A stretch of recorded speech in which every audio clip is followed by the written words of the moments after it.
Hi Stampers, today I thought I'd show you how to do the Joseph's coat technique.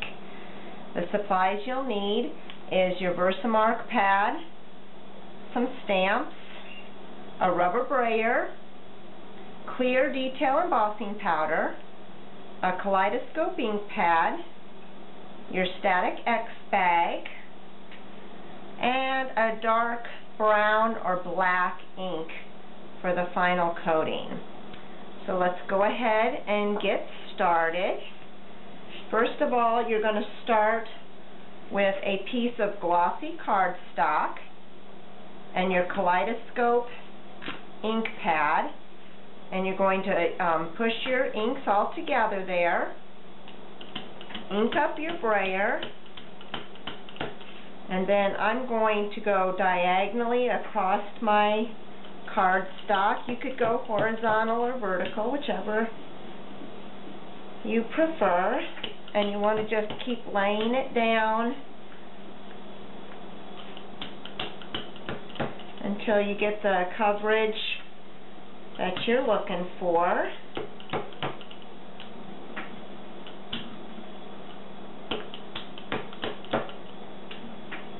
Okay. And it doesn't matter if your colors kind of run together, it kind of gives you the softer looks then. Okay.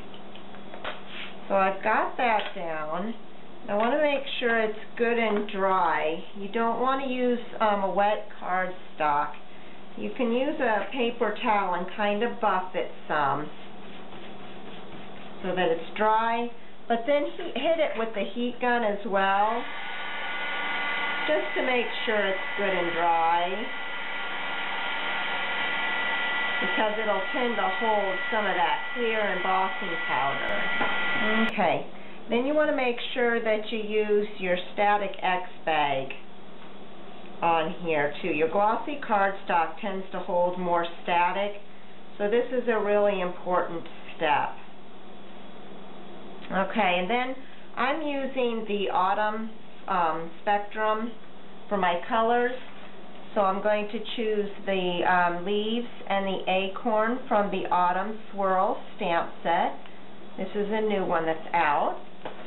And then you're going to use clear detail embossing powder and your Versamark for the next step.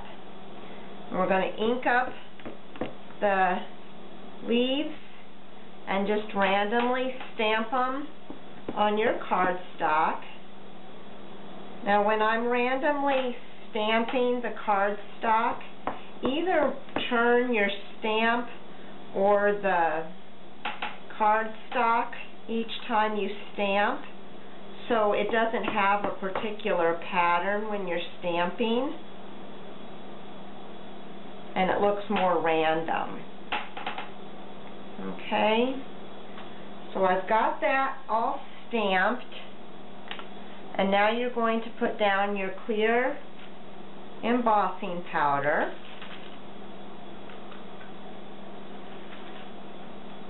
Again, this is clear detail embossing powder.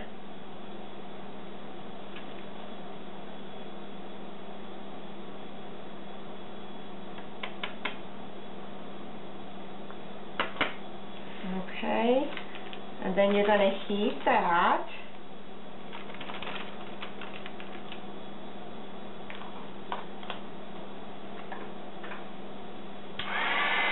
Okay, and then for your next step, you want to make sure you wipe off your brayer from the kaleidoscope colors. And then I'm going to use a dark brown ink. You could use brown or black. Any dark color will work. Since I'm using fall colors, I chose brown. And you're just going to brayer it over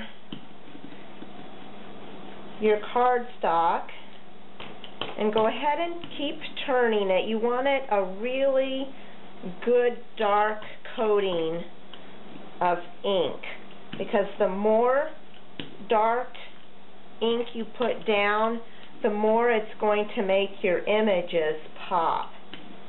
We're going to polish it when we get done so we can see the brilliance of the colors underneath. But just make sure you get a really good coating down there. Okay?